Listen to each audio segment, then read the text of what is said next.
હવે ભાગવતજીના મુખ્ય શ્રોતાના જન્મની કથા છે.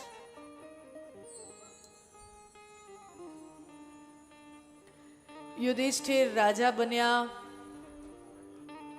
પાંડવો જીત્યા, યુધિષ્ઠિર રાજા બન્યા પણ રાજ ભોગવવાનો આનંદ આવતો નથી. યુધિષ્ઠિર હસ્તિનાપુર નરેશ થયા પણ રાજા બન્યાનો આનંદ આવતો નથી. શું કામ આવે? કેવી રીતે આવે? પ્રજામાં એટલો મોટો નરસંહાર થઈ ગયો હોય, નગરમાં એક એવું ઘર ન હોય કે એ ઘરમાંથી કોઈ દીકરો, કોઈ પતિ, કોઈ પિતા યુદ્ધમાં ખપી ન ગયો હોય. એક એવું ઘર ન મળે કે જેનો કોઈ દીકરો, કોઈ પતિ કે પિતા યુદ્ધમાં ખપી ન ગયો, એવું એક ઘર નહીં. અને પોતાના જ મહેલમાં 100 કૌરવોની વિધવા ધોળા પછેડા પહેરી અને રહેતી હોય. આ બધું દ્રશ્ય જોઈ અને યુધિષ્ઠિરને રાજ્ય કરવાનો આનંદ આવતો નથી. રાજા બન્યા પણ આનંદ આવતો નથી, શાંતિ મળતી નથી. વોળીને જાજા વાદ, પછી ભલે ને મનગમતી ચીજું મળે. વાદ કરો, વિવાદ કરો, લડાઈ કરો, ઝઘડા કરો, પછી ભલે ને તમને તમારી મનગમતી ચીજ મળી જાય. અને તમારા અધિકારની અને તમારા હકની વસ્તુ પણ કેમ ન મળી જાય? હસ્તિનાપુરની રાજગાદી એ યુધિષ્ઠિરના હકની હતી. उसके अधिकार की संपत्ति थी, उसके अधिकार की गादी थी, પણ એ મળી. પણ કેવી રીતે મળી? યુદ્ધ ના નરસંહાર થયા પછી મળી.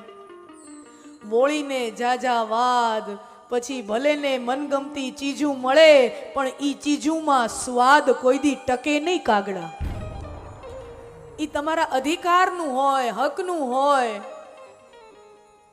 અને એ મળી જાય. વિવાદ કરીને, લડાઈ કરીને, ઝઘડો કરીને મેળવી પણ લ્યો, પણ પછી એમાં સ્વાદ ન રહે. યુધિષ્ઠિરને શાંતિ મળતી નથી. ઉપરથી દ્વારિકાથી સમાચાર આવ્યા કે જે દ્વારિકાધીશના સાનિધ્યથી, જે દ્વારિકાધીશના સહકારથી અને જે દ્વારિકાધીશના આશ્રયથી પાંડવોને એને ખોવાયેલું સન્માન એને પાછું મળ્યું, ખોવાયેલી પ્રતિષ્ઠા પાછી મળી, રાજગાદી મળી. એ દ્વારકાધીશ 125 વર્ષનું આયુષ્ય પૂર્ણ કરી અને સૌરાષ્ટ્રના દરિયા કિનારે પોતાના માનવ દેહનો ત્યાગ કરી અને વૈકુંઠ સિધાવ્યા છે. આ સમાચાર હસ્તિનાપુર પહોંચ્યા અને પાંડવોથી ભગવાનનો વિરહ સહન થતો નથી. પાંડવોથી ભગવાનની વિદાય સહન થતી નથી. અને યુધિષ્ઠિર રાજા, 5 પાંડવો, દ્રૌપદી સમેત પોતાની રાજગાદી પોતાના ઉત્તરાધિકારીને સોંપી અને સ્વર્ગારોહણ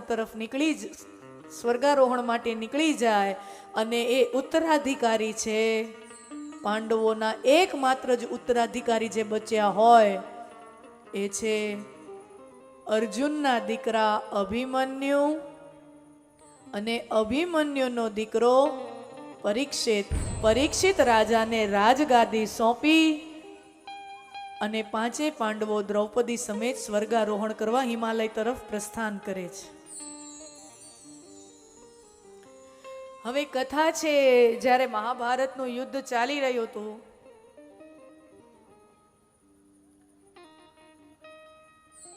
ત્યારે અશ્વત્થામા, ગુરુ દ્રોણના જે દીકરા છે અશ્વત્થામા, દુર્યોધનનો મિત્ર છે. કૌરવ પક્ષે લડ્યા છે, પિતા અને પુત્ર બંને. અને દુર્યોધનનો પરમ મિત્ર છે અશ્વત્થામા. તો અશ્વત્થામા હવે ધર્મયુદ્ધ છે. ધર્મયુદ્ધના નિયમ પ્રમાણે સૂર્યાસ્ત પછી હથિયાર ન ઉપાડાય, પણ અશ્વત્થામા યુદ્ધ ચાલી રહ્યું છે ત્યારે સૂર્યાસ્ત પછી પાંડવોની છાવણીમાં જઈ અને 5 પુરુષો સૂતા છે એને 5 પાંડવો સમજી અને કાળી અંધારી રાત્રિએ એ 5 સૂતેલા પુરુષોને મારી નાખે છે. ખરેખર તો એ જેને પાંડવો સમજીને મારે છે એ 5 પાંડવો નહોતા, પણ પાંડવોના દીકરા, દ્રૌપદીના 5 દીકરા એ સૂતેલી અવસ્થામાં અશ્વત્થામા મારી નાખે છે. ભીમ અને અર્જુનને ખબર પડી આ દુષ્કૃત્ય અશ્વત્થામાએ કર્યું. ભીમ અને અર્જુન અશ્વત્થામાને પકડી અને એને મારવા જાય ત્યાં દ્વારકાધીશ એને રોકી લે કે અર્જુન, આને મારવાનો અધિકાર તારો નથી. ભીમ, અર્જુન, અશ્વત્થામાને મારવાનો, સજા આપવાનો અધિકાર તમારો નથી. તમારા એક એક દીકરા મર્યા છે. દરેક ભાઈથી એક એક દીકરો થયો છે દ્રૌપદીજીને, તો તમારો તો એક એક દીકરો મર્યો છે. દ્રૌપદીના 5 પુત્રો મર્યા છે. આને અપરાધનો દંડ આપવા માટે સૌથી મોટો કોઈ અધિકારી હોય તો એ દ્રૌપદી છે. દ્રૌપદી આને સજા કરશે, તમને અધિકાર નથી.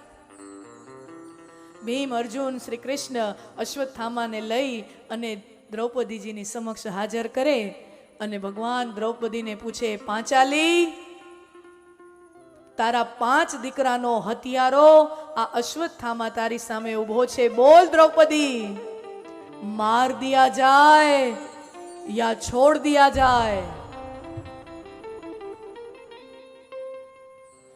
અને જે સ્ત્રીને હું ને તમે, આપણે સમાજની એવી સામાન્ય અવધારણા છે કે જે હંમેશા બળતી રહેતી હોય છે, ક્રોધની અગ્નિમાં બળતી રહેતી હોય, જેના અંદર બળતરા છે, બદલો લેવાની ભાવના છે, નિરંતર ક્રોધાગ્નિમાં બળતી રહેતી સ્ત્રી તરીકે જેને હું ને તમે મહાભારતમાં ઓળખીએ છીએ, દ્રૌપદીને એ સમય પૂછવામાં આવે કે માર દિયા જાય યા છોડ દિયા જાય? 5 દીકરા માર્યા છે, એ અપરાધીને વિશે સજા માણવાની છે અને દ્રૌપદી કહે છે છોડ દિયા જાય. દ્રૌપદી કહે છે છોડ દિયા જાય.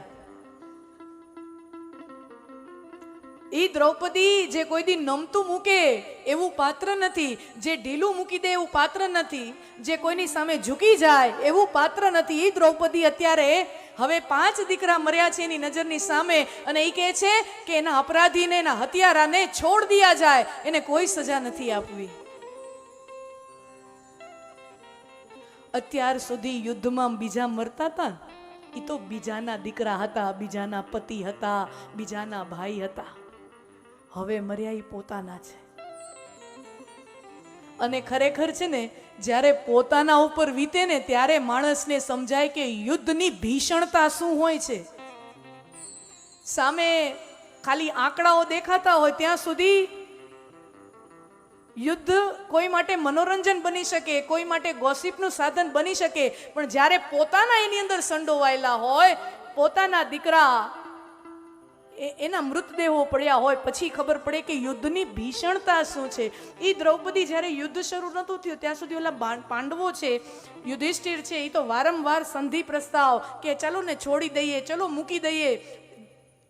13 વર્ષ વનમાં હતા, 12 વર્ષ અને પછી 1 વર્ષ અજ્ઞાતવાસ. 13 વર્ષ વનમાં હતા ત્યારે યુધિષ્ઠિરને અનેકો વખત વિચારો આવ્યા કે ના ના હવે લડવું નથી, છોડી દો, છોડી દો. અને ત્યારે દ્રૌપદી દરેક વખતે પોતાના પતિઓને યાદ અપાવે, તમારે વેર લેવાનું છે, મારા અપમાનનો બદલો લેવાનો છે. વારંવાર દ્રૌપદી પોતાના પતિઓને ઉકસાવતી રહે કે ના ના, આ અપમાનનો બદલો લેવાનો છે. કુરુકુળની વધુ સરા જાહેર, જેનું અપમાન થયું હોય એનું તમારે આ બદલો લેવાનો છે. એ દ્રૌપદી એના પતિઓ વારંવાર યુદ્ધ ન કરવાની પહેલ કરતા તો વારંવાર એના પતિઓને કહેતા ના ના યુદ્ધ તો કરવું પડશે. ઈ દ્રૌપદી અત્યારે કહે છે છોડ દિયા જાય. કારણ કે યુદ્ધમાં પહેલા મરતા હતા એ બીજાના હતા અને હવે મર્યા એ પોતાના છે. દ્રૌપદી કહે છે કે મારો ખોળો ઉજળ્યો, હવે મને આ વાતની પ્રતીતિ થાય છે કે કોઈ માં માટે, કોઈ પત્ની માટે, કોઈ બહેન માટે આ ક્ષણ કેવી આકરી હોય, કારણ કે પાંચે પાંડવો જો એ તો યુદ્ધમાં તો વિજય રહ્યા છે ને, પાંચે ભાઈઓમાંથી